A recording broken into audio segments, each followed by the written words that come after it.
चलिए, ये चार्ट है। ठीक है। अब मान लीजिए किसी के सेकंड हाउस में शनि और केतु बैठे हैं। ठीक है।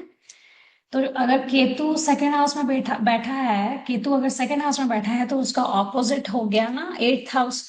एट्थ हाउस में फिर राहु ही बैठेगा, क्योंकि आपको पता है कि अगर केतु किसी हाउस में बैठा है तो उसके ऑपोजिट वाले हाउस में राहु बैठेगा, एंड वाइस वर्सा। ठीक है। अभी मान लीजिए यहाँ पे शनि केतु बैठे हैं और यहाँ पे बैठ गए हैं राहु। ठीक है। अब चंद्रमा यहाँ पे बैठ गए हैं। एट्थ हाउस में राहु, नाइन्थ हाउस में चंद्रमा, और सेकेंड हाउस में शनि केतु। अब इसको कैसे समझेंगे? लग्नेश खाली है। ठीक है। यहाँ पे कोई भी प्लैनेट नहीं बैठा है। सिंपली इसको देखना है। जब पहली बात तो शनि केतु एक साथ सेकंड हाउस में बैठे हैं। सेकंड हाउस कुटुंब होता है, सेकंड हाउस स्पीच होता है, सेकंड हाउस पैसा होता है। ठीक है। शनि का सेकंड हाउस में बैठना बहुत अच्छा माना जाता है पैसों के लिए। ठीक है। लेकिन वहीं आप ये देख सकते हो कि शनि सेकंड हाउस में है तो इसकी वजह से इनकी आवाज जो है वो थोड़ी हस्की हो सकती है, अगर ये लड़की हैं तो। और वहीं केतु बैठे हैं तो केतु के लिए आप क्या देख सकते हो? चैट में बताइए।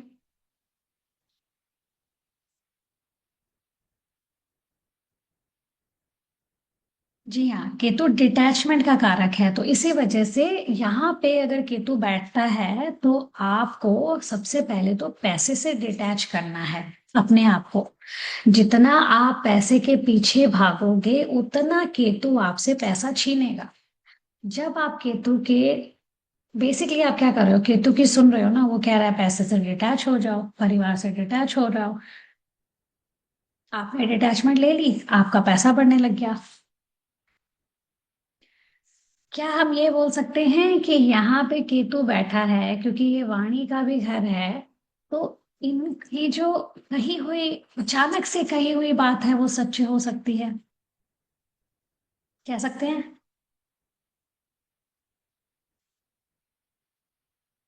फिर से समझिए। वाणी के घर में केतु बैठा है। हाँ, ये आप बोल सकते हैं कि हाँ ठीक है, केतु बैठा है तो शायद ये कम बोलते होंगे, या बहुत सोच समझ के बोलते होंगे, लिमिटेड बोलते होंगे क्योंकि पिछले जन्म में इन्होंने ये सारे काम किए हैं, लेकिन वो जरूरी नहीं है। मैंने सेकेंड हाउस में जब केतु किसी और प्लेनेट के साथ बैठा देखा है कुछ चार्ट्स में, लेकिन फिर भी ऐसे लोग, कुछ लोग बहुत बातूनी होते हैं तो वो रिलेट नहीं करते हैं। वो कहते हैं कि मैम हमारे तो केतु बैठा है सेकंड हाउस में लेकिन हम तो बातूनी हैं, हम तो इंट्रोवर्ट है ही नहीं, हम कम बात नहीं करते हैं। तो जरूरी नहीं है कि केतु सेकंड हाउस में है तो वो कम बात कर सकते हैं। हाँ, पैसों से डिटैच होना पड़ेगा। हो सकता है इनिशियल फेज में जब वो बच्चे थे परिवार से कोई दूरी आई होगी, ये हो सकता है। ठीक है। उसके बाद आप एक चीज समझिए। सेकेंड हाउस में जब भी केतु और शनि एक साथ बैठते हैं ना, ऐसे इंसान को, खास करके जब केतु बैठता है सेकेंड हाउस में, क्योंकि ये वाणी का घर है, आपको बहुत सोच समझ के बोलना है। खास करके आपको अपने लिए नेगेटिव नहीं बोलना है। अगर आपने अपने लिए नेगेटिव बोला तो वो, और वो अचानक से बोला, वो सच हो जाएगा। ठीक है। आप में से किन किन का है शनि केतु सेकेंड हाउस में? है किसी का? ठीक है। शनि केतु अगर साथ में है तो क्या आपने ये रिलेट किया है कि अगर आपके साथ किसी ने कुछ बुरा व्यवहार किया है और आपने उसको छोड़ दिया है, बाद में यूनिवर्स ने उससे आपका बदला लिया हो? है कोई?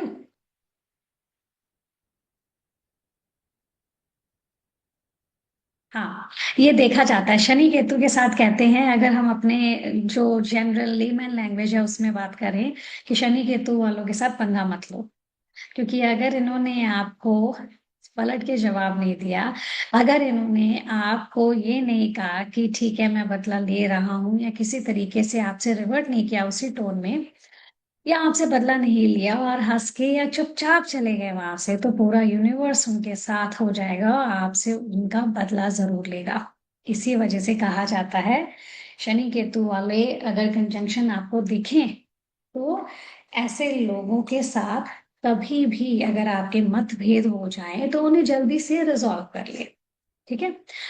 अब अगर हम बात करें कि जैसे हमने ये चार्ट जो हम बात कर रहे थे, Shani Ketu in second house, और सेकंड हाउस से क्या होगा। अच्छा, एक और चीज मैं आपको समझाती हूँ। एक चीज आपने नोटिस की है, राहु केतु के एक्सिस से चंद्रमा बाहर निकला हुआ है।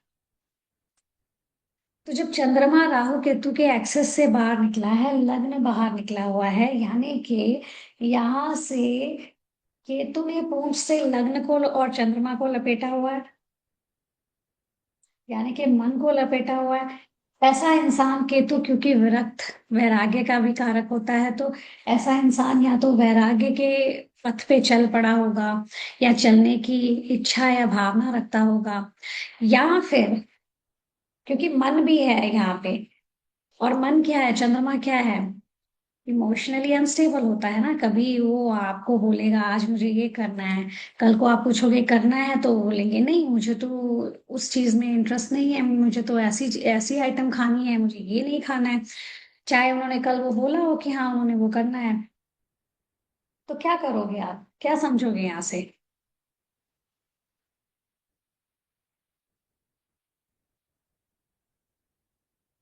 अच्छा, मैं बताती हूँ। देखिए, यहाँ से जब पूंछ से केतु यहाँ से मन को लपेट रहा है, लेकिन लग्न भी बाहर है केतु के एक्सेस एक्सेस से, तो चाहे ये आदमी विरक्त की तरफ जाना चाहता हो, चाहे ये वैराग्य की तरफ जाना चाहता हो, या संसार में रह खुद, सांसारिक जो माहौल होता है उसमें इनका कोई इंटरेस्ट नहीं होता है।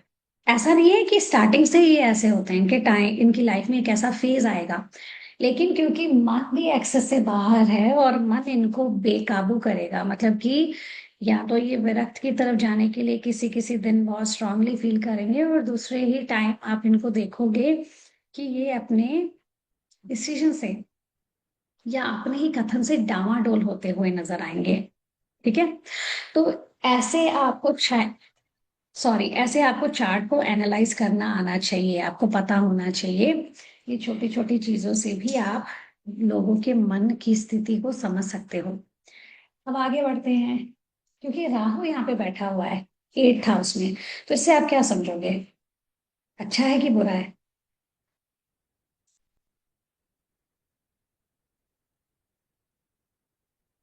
ओके, राजेश जी बोल रहे हैं कि बुरा है, मौली जी बोल रही हैं अच्छा है।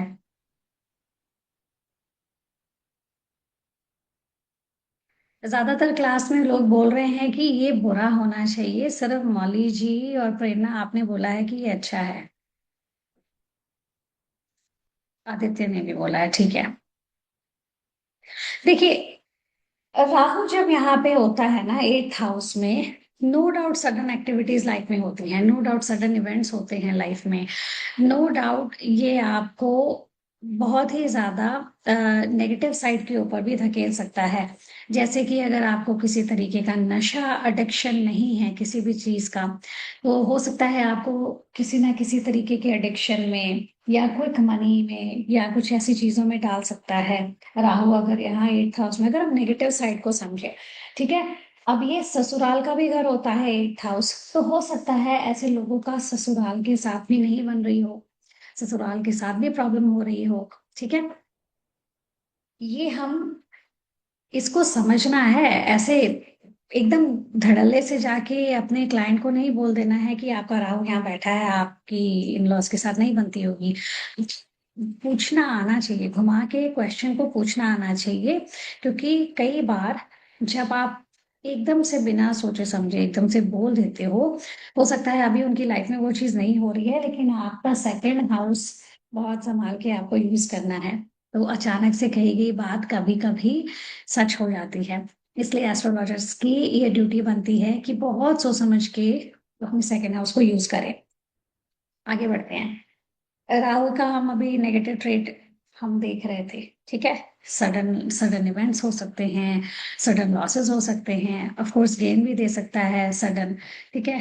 लेकिन ओवरऑल अगर राहु को समझना है यहाँ पे, ठीक है, किस चीज के लिए एट्थ हाउस में राहु का होना बहुत अच्छा होता है।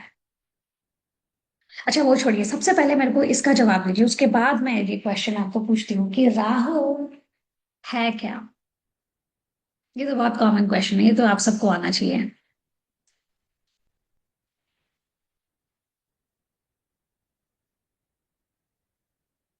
ऑब्सेशन है, ठीक है। राहु डिल्यूजनल बना देता है, हाँ ये भी ठीक है।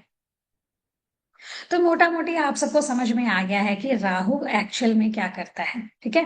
तो बेसिकली आप सब सही हो कि राहु ऑब्सेशन क्रिएट करता है, राहु भ्रम पैदा करता है, राहु डिल्यूजनल बना देता है। हाँ, डिल्यूजनल से ये मतलब होता है कि जैसे अगर आपको आपको लगता है, मतलब मान लीजिए राहु की दशा चल रही है, तो राहु वाले इंसान को क्या लगता है कि जो भी वो कर रहे हैं वो सब सही कर रहे हैं, बाकी सब गलत है। लेकिन ये भ्रम है, क्योंकि राहु यही तो करता है ना। ठीक है, तो वो सब राहु करता है। अब अगले क्वेश्चन पे जो मैं पहले पूछ रही थी, एट्थ हाउस में राहु अच्छा होता है या बुरा।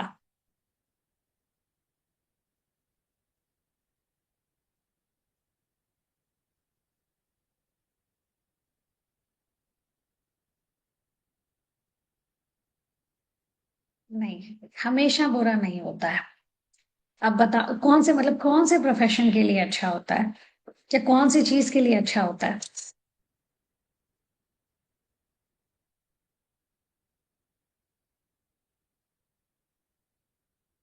नहीं, देखिए एक चीज आपको समझनी है। जस्ट बिकॉज ये नेगेटिव घर माना जाता है हमेशा, हम मतलब ज्यादातर लोग इसको नेगेटिव समझते हैं, मेरे लिए तो नहीं है, मेरे लिए तो ये बहुत बहुत बढ़िया घर है। इससे अच्छा मतलब क्या ही हो सकता है। ठीक है, क्योंकि कुछ खत्म हुआ तभी आपका ट्रांसफॉर्मेशन शुरू हुआ। जो खत्म होना जरूरी था, जिससे आपका ट्रांसफॉर्मेशन यानी कि ग्रोथ होना था, वो खत्म होना बहुत जरूरी था, तभी आपका आगे ग्रोथ शुरू हुआ। तो ये घर कैसे बुरा हो गया।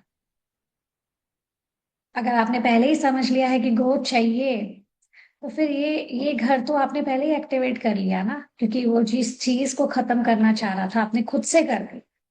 तो ये कैसे नेगेटिव हो गया।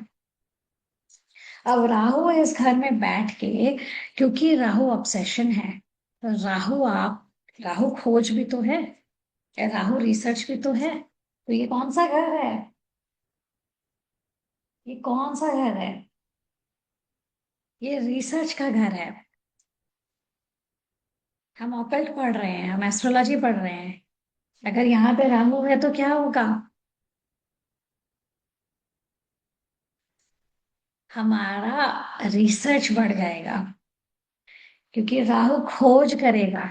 राहु ऑब्सेशन है ना, आठवें घर से आपको जोड़ के रखा हुआ है, क्योंकि आप एट्थ हाउस का काम कर रहे हो। तो आपका ऑब्सेशन बढ़ जाएगा ना एट्थ हाउस के लिए। आप खोज करोगे, रिसर्च करते रहोगे, नया नया कुछ ढूंढते रहोगे, सीखते रहोगे एस्ट्रोलॉजी के लिए। तो एट्थ हाउस क्योंकि तंत्र का घर है, एट्थ हाउस क्योंकि मैन्युफैक्चरिंग का, टैक्सेशन का घर है, रिसर्च का घर है, एस्ट्रोलॉजी ऑकल्ट का घर है। इन सब चीजों से आपको, अगर आप उनमें से किसी भी एक चीज से जुड़े हुए हो, तो राहु यहाँ बैठा आपके लिए बहुत अच्छा है। और अगर राहु यहाँ बैठ गया है तो आपके, अगर एस्ट्रोलॉजी या एट्थ हाउस के प्रोफेशन से जुड़ने के बाद आपके इन-लॉज के साथ भी आपकी अच्छी बनने लग जाएगी, आपको उनके साथ भी दिक्कत नहीं होगी। तो बेसिकली जो प्लैनेट मांग रहा है, बस उनको वो आप दे दो। एट्थ हाउस से नेगेटिव चीजें हो सकती थी, हमने देखी, लेकिन हमने क्या किया, एट्थ हाउस को जो एट्थ हाउस को चाहिए था वो दे दिया, क्योंकि एट्थ हाउस भारी था, बैलेंस हो गया। यही एस्ट्रोलॉजी है, यही हम एस्ट्रोलॉजर्स कर रहे हैं। हर बार रेमेडीज बताने से आपको अपने आप को बचाना है। बचाना क्यों है, हर चीज रेमेडी से नहीं होती है ठीक। ठीक है। हाँ, कुछ चीजों के लिए रेमेडी जरूरी होती है, लेकिन हर चीज के लिए रेमेडी जरूरी नहीं है। आपको समझना है चार्ट की एनर्जी क्या है, चार्ट क्या कह रहा है आपसे। जब आप ये चीज समझ जाओगे, जैसे ही आप समझ जाओगे कि कौन से हाउस में कौन सा प्लैनेट बैठ के क्या कह रहा है, आप रेजोनेट करोगे इन चीजों से। कई बार रेमेडीज की बजाय बस समझना है एनर्जी को, उसी से ही आपको उनका सोल्यूशन नजर आ जाएगा। जैसे मान लीजिए, ये जिनका भी चार्ट है, जब इनसे मेरी बात हुई थी, ये मेरे क्लाइंट हैं, इन्होंने मुझे बोला था कि मैम, अकल्ट में जाने का बहुत मन हो रहा है। अब इन्होंने मुझे बोला कि मुझे कुछ चीजों का आभास भी होता है, कई बार कुछ चीजें नजर भी आती हैं, और कई बार एकदम से ऐसे लगता है जैसे कुछ पास में खड़ा था।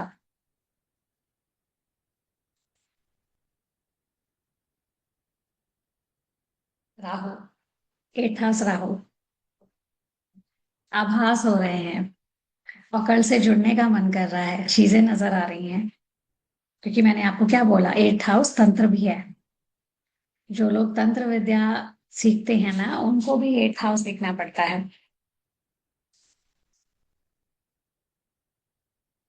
ठीक है।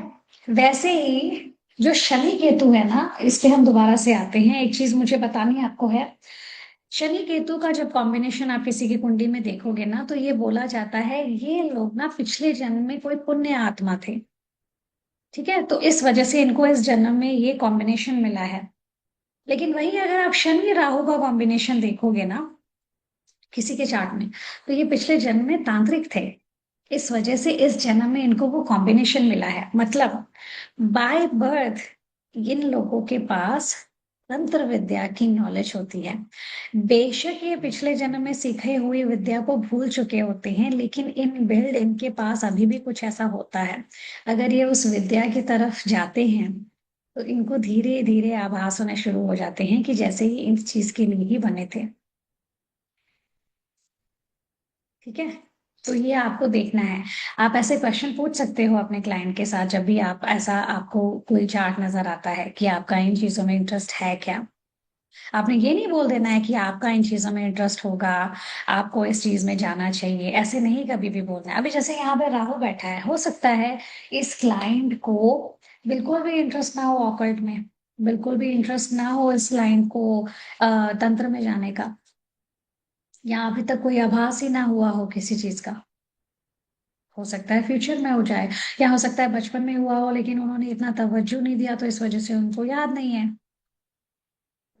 ठीक है। तो इस वजह से क्वेश्चन पूछने आने चाहिए। तो अगर ये 8th हाउस रिलेटेड काम कर रहे हैं, तो फिर इसका मतलब है कि ये अपना 8th हाउस खुद बैलेंस कर रहे हैं। और अगर 8th हाउस रिलेटेड काम अभी नहीं कर रहे हैं, तो हो सकता है आने वाले कुछ टाइम में जब इनकी दशाएं चालू होंगी, ये खुद ब खुद उस फील्ड में आ जाए।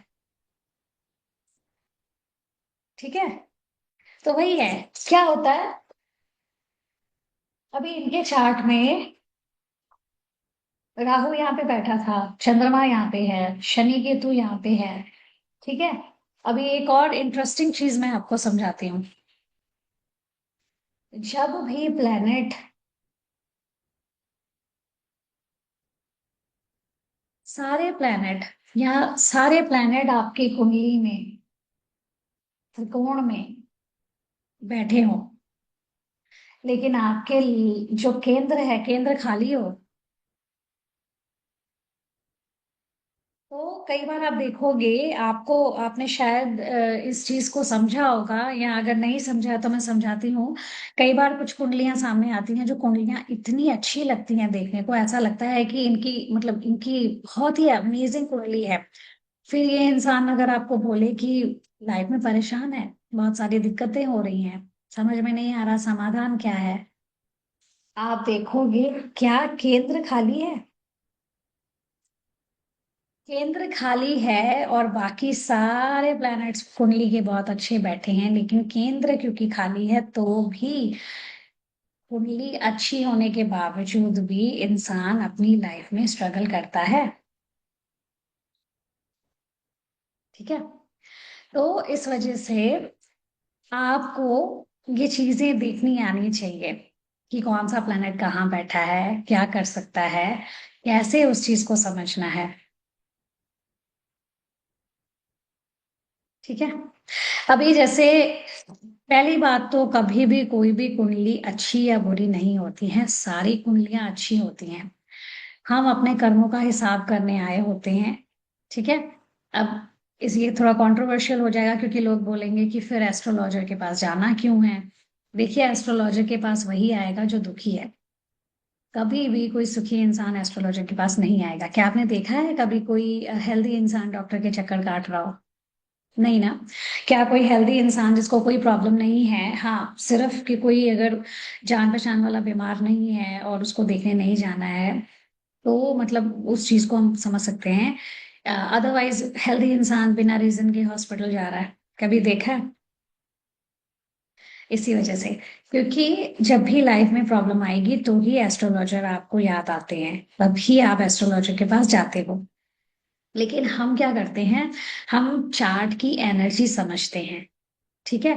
चाहे आप अपनी जिंदगी को भोगने आए हो, अपने अपने कर्मों को भोगने आए हो, ठीक है, अच्छे या बुरे, लेकिन जब हम आपके चार्ट की एनर्जी को समझते हैं, आपको समझाते हैं कि ये हो रहा है, ये हो सकता है, ऐसे ये चार्ट ये मांग रहा है आपसे, तो आप काफी हद तक रिलीज फील करते हो, रिलीफ फील करते हो।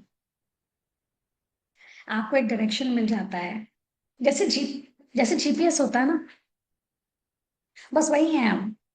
आपको ये याद रखना है, हम एस्ट्रोलॉजर्स हम बस जीपीएस हैं। हमने सिर्फ चार्ट को देख के, चार्ट की एनर्जी को समझ के आपको बता देना है कि कौन से प्लैनेट्स कहाँ बैठे हैं, क्या दिख रहा है, क्या एनर्जी है, प्लैनेट्स क्या मांग रहे हैं, कौन सी चीज की वजह से रुकावट लाइफ में आ रही है। लेकिन समाधान के होने के बावजूद उसके पाथ पे, उसके जो रास्ते पे चलना है या नहीं चलना है, ये आप पे डिपेंड करेगा।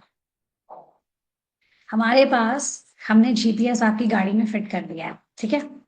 जीपीएस फिट करने के बाद आपको स्टेयरिंग व्हील थमा दिया है, अब आपको बोला है ये इस रास्ते पे आप अगर जाते हो, आप अपनी डेस्टिनेशन पे पहुंच जाओगे। लेकिन अगर आपने ड्राइव ही नहीं किया, स्टेयरिंग व्हील पकड़ के खड़े हो, बस ड्राइव नहीं कर रहे हो, तो कैसे पहुंचोगे? नहीं पहुंच पाओगे ना। तो वही है कि रेमेडीज भी अगर हमको देनी पड़ती हैं, तो रेमेडीज भी कई बार आप देखोगे वही लोग कर पाते हैं जिनके हीलिंग के टाइम शुरू हो गए हो लाइफ में। जैसे अगर आप अभी ठीक नहीं हो सकते हो, किसी चीज का परिणाम आपको भी नहीं मिल सकता है, तो आप रेमेडीज लेके भी हीलिंग नहीं कर पाओगे, अपने आप की रेमेडीज को कर ही नहीं पाओगे। चाहे आपको 10 रेमेडी दी गई हो या एक। आपने अपने आप से भी रिलेट किया होगा, अगर आपने किसी एस्ट्रोलॉजर से कभी पूछा हो, या जब मैंने आपके चार्ट देखे हैं, आपको रेमेडीज बताई हैं, तो कितने लोगों ने आप में से उन चीजों की रेमेडी कर ली है। वो बात अलग है कि आप अभी एस्ट्रोलॉजी में जुड़ गए हो, तो आपको धीरे धीरे धीरे धीरे लाइफ में थोड़ा ईज फील होना शुरू हो जाएगा।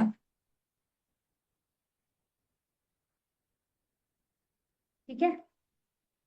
तो आज के लिए इतना ही। कल हम एक नए टॉपिक पे बात करेंगे, नया हम चार्ट लेके आएंगे, उसको हम डिस्कस करेंगे। आप में से अगर कोई अपना चार्ट भेजना चाहता है, अगर उसको एनालाइज करवाना चाहता है, तो मेरे को चैट में भेज दो अपनी इंफॉर्मेशन। आप ज्यादातर तो सबके चार्ट देखे ही हैं। प्रेरणा, आपका चार्ट मैंने अभी देखा नहीं है, तो आप अपना भेज सकते हैं। तो हम कल आप ही का देख लेते हैं, और साथ में हमारी क्लास भी हो जाएगी। ठीक है। चलिए फिर, जय श्री राम।